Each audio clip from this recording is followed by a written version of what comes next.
Hi, everyone. Welcome to this week's Trail Girl Charlotte podcast. This podcast is brought to you by the CMF Run Club. If you'd like to join the CMF Run Club, we'd love you to have us join. And the link to join is in the description below. The Run Club includes things like group runs, which we currently have one in Orewa and in Otaki. And then also supporting things like this podcast, articles, YouTube workouts that I do, and just content that we curate as a team at CMF. For those who don't know, I'm Charlotte Milne, run and strength coach. And we also have... I'm Kim. I'm the run and health coach at CMF as well. Hello. Hello. How have you been? It's been a couple of weeks since we did our last podcast. How have you been? What have you been up to? Yes, it's been 2 weeks. What have I been up to? Oh, lots of things. Work, life, family. I just did the Wellington Half Marathon on the Sunday gone, which was good. It was the typical sort of Wellington weather. And I think it was actually one of the biggest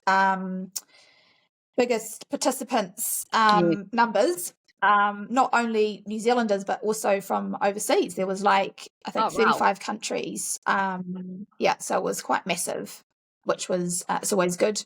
It was like the 38th Wellington Marathon. It was really good. It was just that, like I said, that typical sort of Wellington weather, but in a good way for runners. I think it might have been a bit miserable for the spectators, but for runners, I think they would have found it quite comfortable.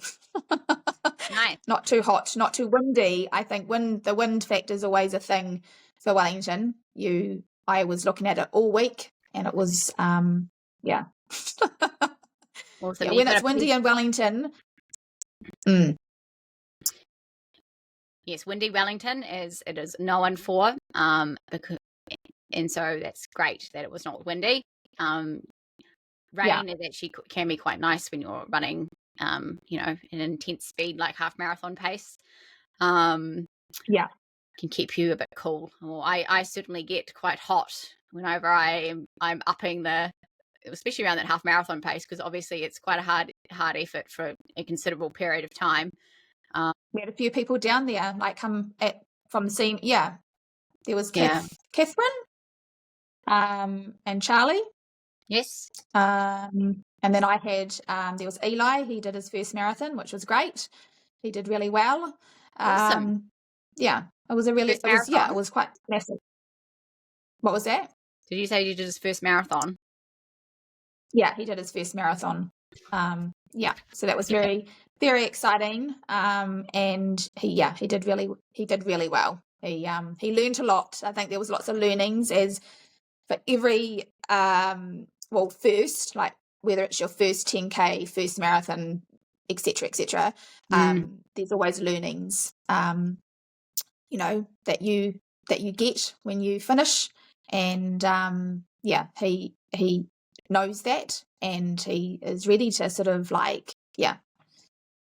do more after the recovery,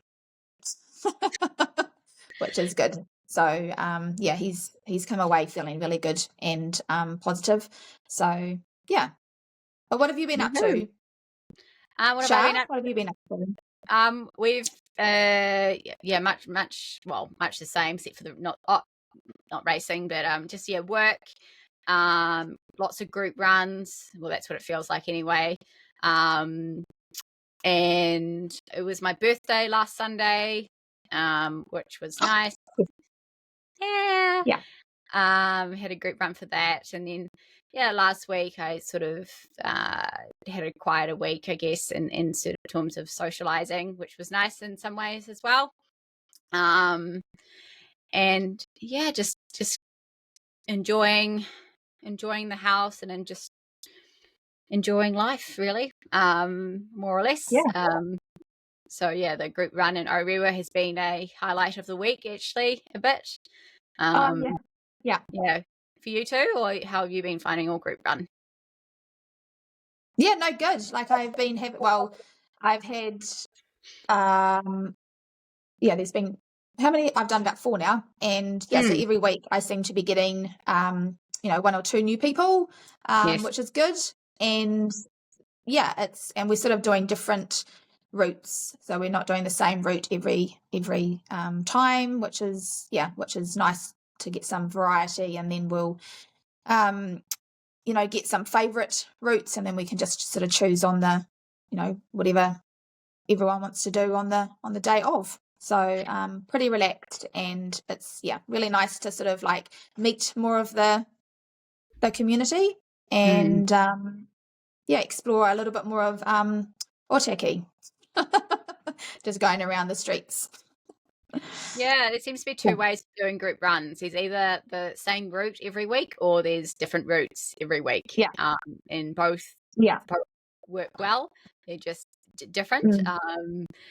And yeah, like in Orewa, there's the estuary, which is really nice even in the dark.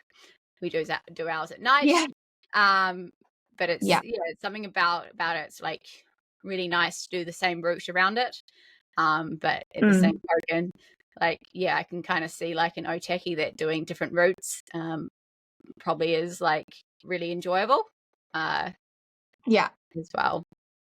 Is that lit? Do you still have to wear head torches for that, or is it quite lit up? Yeah, you do around the estuary. No, head torches are recommended. They do have street lights, but they're like on in terms of power, there's probably like 10%. It's very dim. Right. I think because it's well, it doesn't make sense what I was about to say because there's houses close by, but I don't know.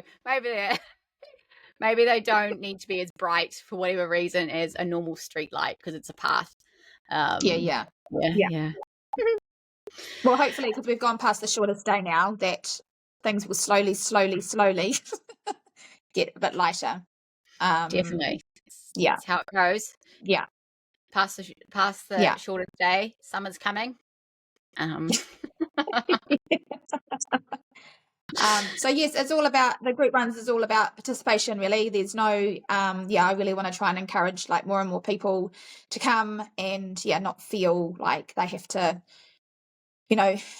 stay at a specific pace or whatever. Like the whole idea of it is that no runner is left behind, or no walker is left behind. So it's really important, I guess, to emphasize is that come along and enjoy it.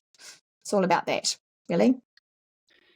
Yes, and I think it's sort of going off what you sort of were saying with Wellington Marathon and just the running community. There is a big boom of runners at the moment. Everyone is taking up running, which I think sort of in a way leads us into our topic for the day, which is we're talking about strength training and what not to do and why. And the reason I sort of say that is that obviously these new runners have come from somewhere. Most likely is the sort of like the couch to 5K kind of runners, which is probably good to note for this as well. But maybe you have come from like a gym background or like a powerlifting or CrossFit or F45 or BFT, and then you're kind of transitioning more into the running side of keeping well, keeping fit, and just exploring whether you are on the recreational kind of side of running, looking to get a new PB, marathon, ultra marathon, miler, the natural progression as a full-blown runner goes. Just like that. 1, 2, 3, 4, 5. Tick box, tick box, tick box. Life is great. I'm now a full-on hard-out runner. Winding it back now. Winding it back down to earth. Cool. I guess that the F45, the BFT, and what was the orange theory, Orange which is quite theory. a new one for me. Yeah, I don't know much about it, but I know they've all sort of taken off, haven't they, over the last, maybe it's been longer than 5 years. They've probably been around for a lot longer. But they seem to be everywhere, like, classes and sessions and challenges and stuff. So I guess what we sort of want to, emphasize is that if you are coming on as a beginner runner, like just getting that balance right, of not going too hard. Trying to work out like what your priority is. Is running going to be your priority, or is like the F45 going to be your priority? Even though I sort of went off on that extravagant tangent, running also running is also like quite a high impact sport. Even though it gets blurred because when you're in the running community, like lots of people do high Ks or lots of events and all that kind of carry on as well. But from sort of what I have observed while being a coach, I find that when new clients come in and they are coming from like an F45 or a CrossFit background, that they sort of find it harder to get into their running, and with combining the two high impact sports at the same time, there's just more risk of getting injured or fatigued or both. And that's because of lack of recovery time. So because if you're a beginner runner and you're obviously new to running, your body, there's a lot of adaptations going on in your body. So it could be sort of like a higher load on your body.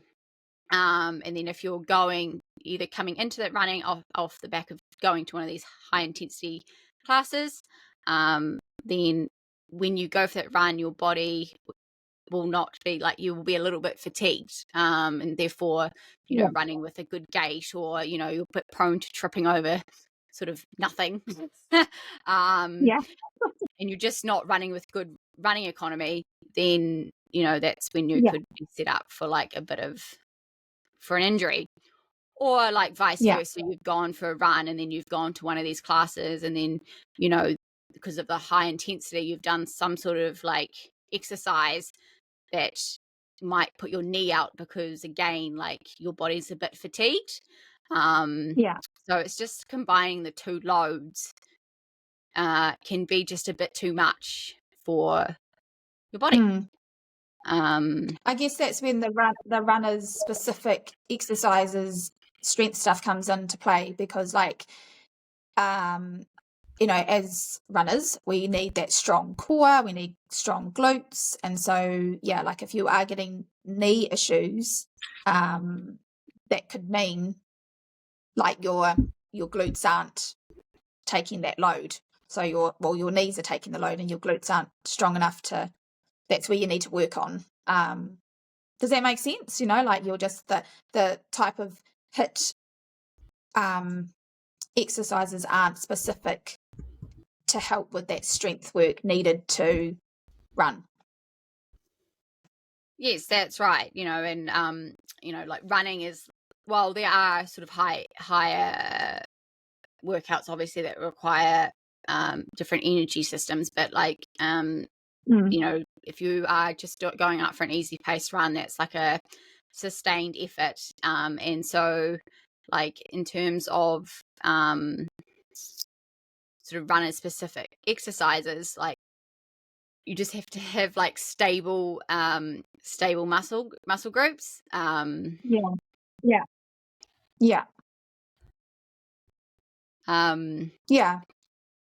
I think in these classes though, right, like they're not, I don't know how, I've never been to one, So, but they're in groups, I'm assuming, as well. So you don't know, how do you know that you're doing them right? Like it's just, you could think you're doing it right, but you might not be doing it right. So then you're like putting more fatigue on your body and more prone to injury. I think that's just another thing to be aware of as well. I just sort of, Definitely, yeah. And I think that's obviously in any sort of like group fitness class, then it's it's not one-on-one. So of course there is the possibility that you're doing the exercise with slightly poor technique, which obviously puts strain on your body. That's what I was trying to say. Yeah, and the poor technique. The poor technique, and then if you've slightly twinged something and you've gone out for a run, then that could obviously sign, seal, and deliver, like kind of like being prone to injury. It's just like basically all it kind of comes down to is like your body needs time to recover. And so if you're more focused on running, like often a typical kind of week could be like like running on Tuesday, doing some sort of strength work on Wednesday, running on Thursday, and then having a day off, and then maybe running twice in the weekend.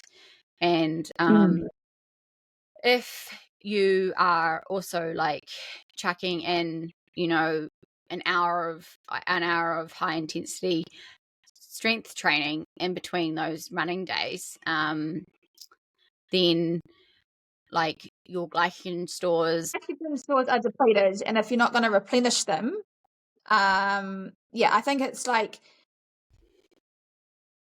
I think the recovery is really important. So like you don't have to, as a beginner runner, what we're suggesting is not to do like 5 days a week of say F45 if the focus is on running, because the more intense workouts are, the more time you need, or your muscles need to recover. So it's not just about having a day off. It's about looking at your nutrition. It's looking at your sleep. It's looking at how much hydration you're consuming, and all those factors are really, really important to help that recovery. And I think also like the beginners, having a plan, like we're not saying not to do it, but there's a place to do it, and just to be aware of the load that is put on your body as well, especially as a beginner runner, I think, when you're, just trying to get into a rhythm as well. Yeah, for sure. And if you're sort of like pulled with like priorities, and should I do F45 today, or should I go for a run, or and it's it's like weighing up which is more more sort of what you want to like put more effort into.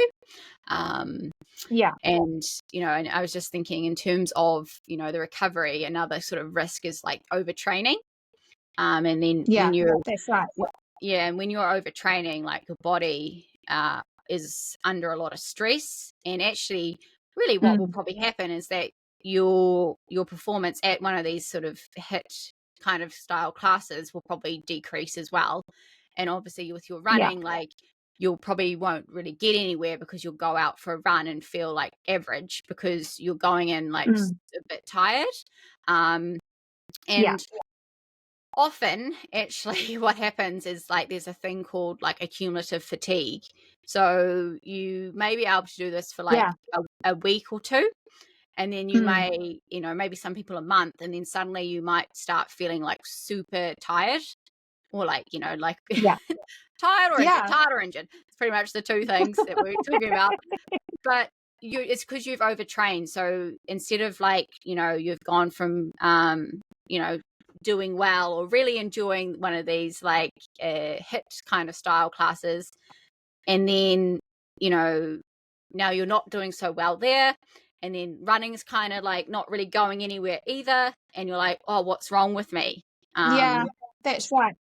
And then there's actually nothing wrong with you. It's just that, you're a human and maybe your training load is too much. Yeah. So that's another reason to consider, like, if you're new or if you're thinking about starting one of these classes, like, is this actually suitable for me to start doing? Or is there like, another sort of style that I can still do of HIIT kind of HIIT training that kind of tick boxes, that sort of like feeling that HIIT gives you, that kind of like sort of high, or like that fat burning kind of feeling, fat burning zone and all that kind of stuff. Because there is HIIT training is still appropriate for runners. It's just the type or the duration or the intensity of it as well. Like HIIT training doesn't have to be like, there's like, a degree of how intense the intensity training is. Yeah. And so it's just like, what are you sort of looking for in terms of like, I suppose, what's your why? Like, what's your why in terms of running, and what's your why in terms of doing one of these high intensity classes? And it's just figuring out which is more important for you. Yeah. And I think I heard something the other day, and it was about just running specifically, but like if you run too fast, you can, on an easy run, it can ruin tomorrow. And I think that's the same with doing more than what is recommended for now, like with HIIT or any strength. You can go too far, like you can just, that balance goes out, so then you ruin that run tomorrow. It's just too hard, and it shouldn't be too hard. Like running should be, we want enjoyment out of it. That is our, like, that's a big why. We don't want to just go out to just because we want to go out and we want to enjoy it. And and especially as beginner runners, it's always that transition of, it can be hard, but it doesn't, it does get better. And I think it's just how you plan your week and what you do, even if it's just having like two runs a week and one specific runner's strength, and you can maybe still do. Would you suggest that? Like, would you just not, like, as a beginner runner, would you still suggest having like maybe once a week if people can't let go of doing something high intensity, like you were just saying, like some people want that, like they've done a really good high intensity, sweaty cardio workout. Sure. Like, would you suggest still putting that in as a beginner, or? I think, like, obviously that's part of what we are at CMF. It's like no person is the same, and so a person can handle different loads as well, and taking that in consideration. And maybe it's going there sort of once a week, or if a person's come to me and they're like doing it 4 times a week and then they're trying to run 3 times a week, maybe it's even like halving it, so it's 2 times a week and 3 runs, and at these classes, like, maybe don't go full steam, or maybe don't use as heavier weights as you've used in the past. It's kind of like what I saying before with like the intensity of the HIIT, maybe tone it down a little bit, and then seeing if that sort of works. And then so that when you're going into these runs, you're not sore. I was just thinking like, you know, as a new runner, like running can make you sore. And then, you know, you've gone and sore legs, done a HIIT class, now got really sore legs because your body's under like stress and fatigue, and then you've gone out for a run the next day. So it's just like quite quickly snowballing into just like a lot of lactic acid and just a lot of build up. And like it's but yeah, like of course, like it's got not cold turkey, you know, there's not a life and death kind of like situation, you know. It obviously has to work for you, you know, and ultimately like like a person has a choice to, you know, continue, or we can try adapting or things like that. It's just it's just I think it's opinion, all about like I guess. listening to your body, isn't it? It's like listening to your body, because as you're saying, like that when you do that you know, even running, like it still creates acidity in those muscles, right? So you need that time to for that to get, you know, like those muscles to repair themselves for the next session. So you know, if you keep just loading and loading and loading, then obviously the injury comes, and then that sets you back more.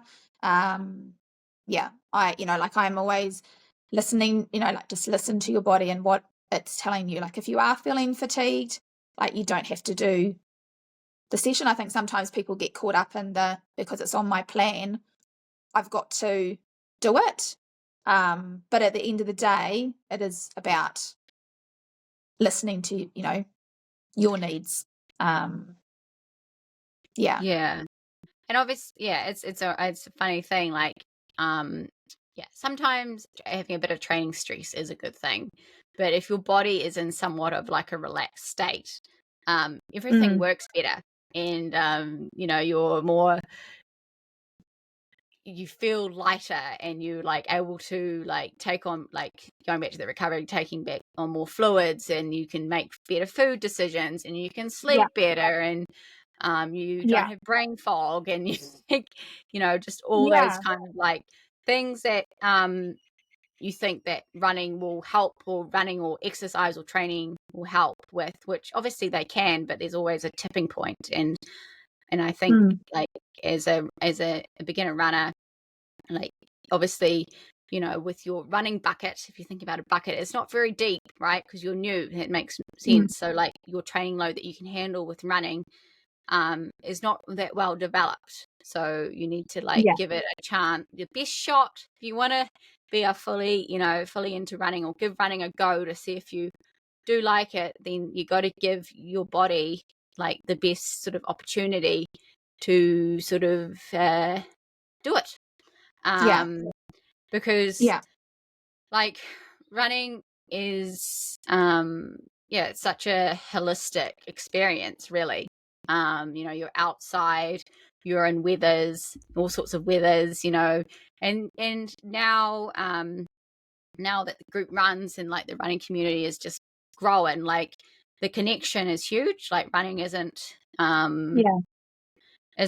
a soul, you know, an isolated solo kind of experience. Like you could go on a group run every single time you ran if you wanted to, especially if you're in a place like Auckland.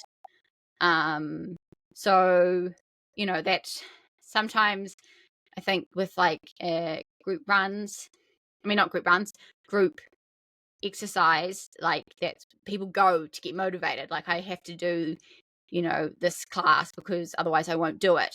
But now you can almost do that with running groups. Like I won't go for a run unless it's with a group. So it's kind of like not a problem anymore.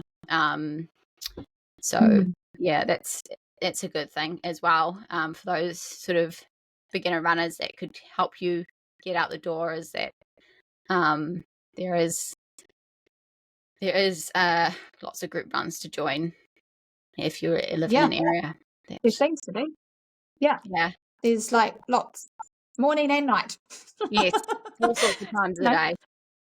And then there's just like, like Facebook groups as well. Like, there's like Run Aotearoa. There's always people commenting at all times of the day. So, and then like things like Strava, or I think some people get into like Garmin Connect. So there's a huge community of runners out there. So if you really wanted to, you would never really feel alone.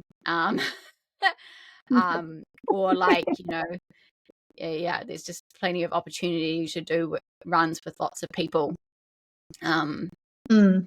nowadays at the moment.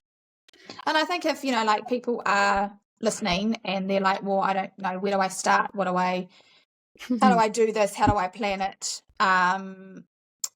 Talk to us, like talk to you, Charlotte, like you're the strength coach, just planning different, as a beginner or not.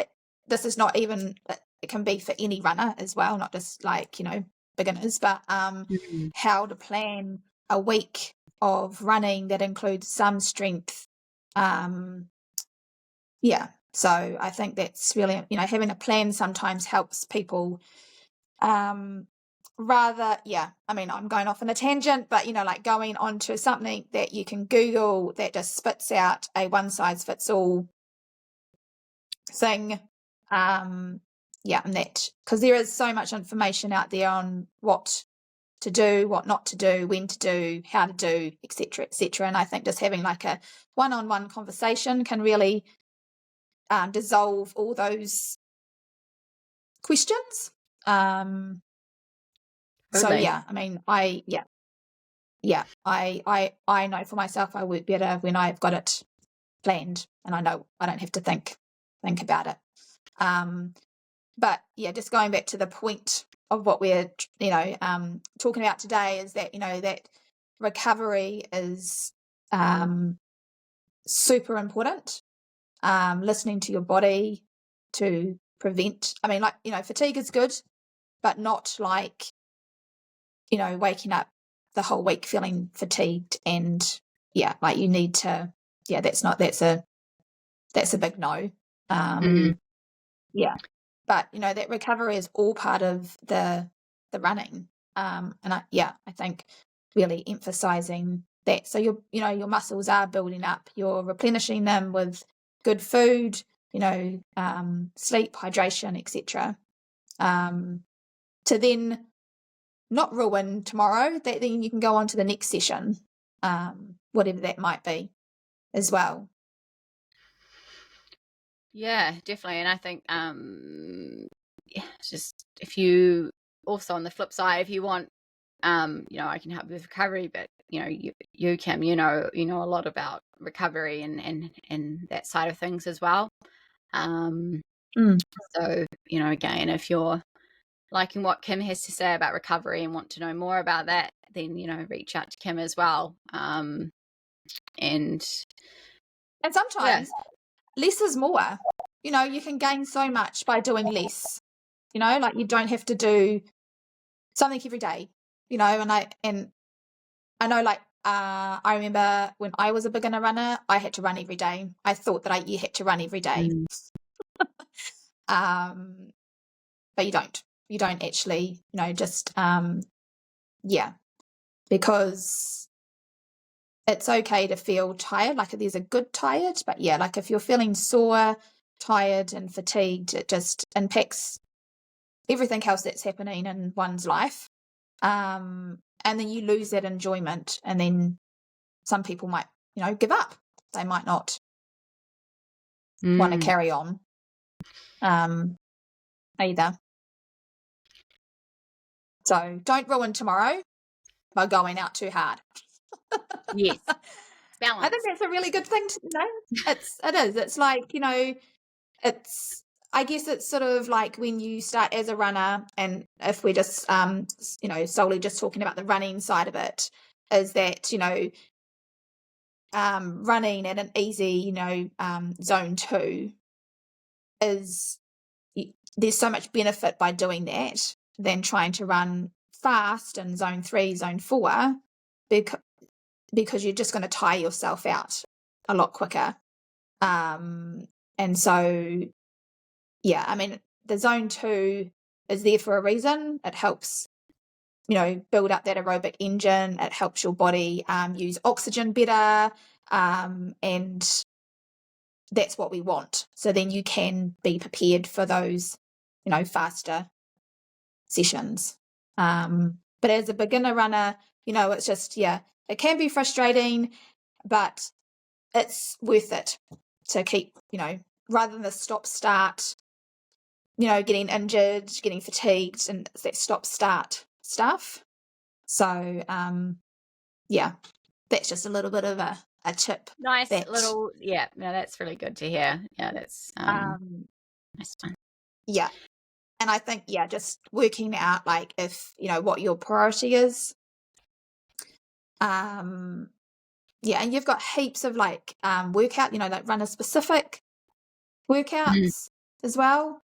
And they're quite high. They can be quite, not high intensity, but, like, you can still, finish feeling sweaty and, like you've done a workout. Yeah. And it's just everything else in between that, what you do. That's really, really, really important as well. Yeah. Nice. So hopefully today we have cleared up, made some sense, cleared up some reasons why not to do certain types of strength training, especially as a beginner runner.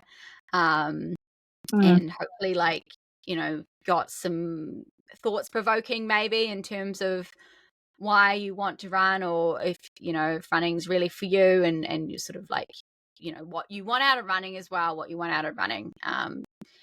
and if you have any further questions about what we've sort of mentioned today, or you want to know more, please feel free to reach out to us. There'll be a booking link with both of us in the description below as well, if you'd like to talk to either of us.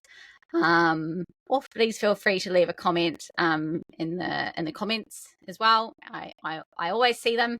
And we would love to hear from you. And thanks for listening to this podcast. And have you got anything else to say, Kim?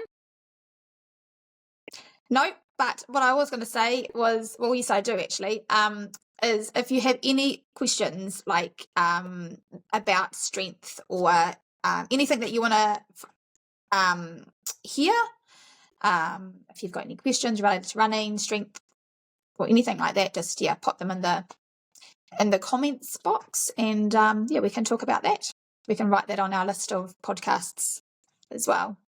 But yes, I hope we've made some sense. It's quite a conversation which could go in all angles. But that's just sort of what we believe in as coaches, to make running an enjoyable experience. It's just looking at the whole picture rather than just one specific thing. So it's nice talking to you, Char. Yes, you too. As always. Likewise. So I hope you all have a lovely day, and we will talk to you soon. See you on the next one. Bye. Oh. Bye.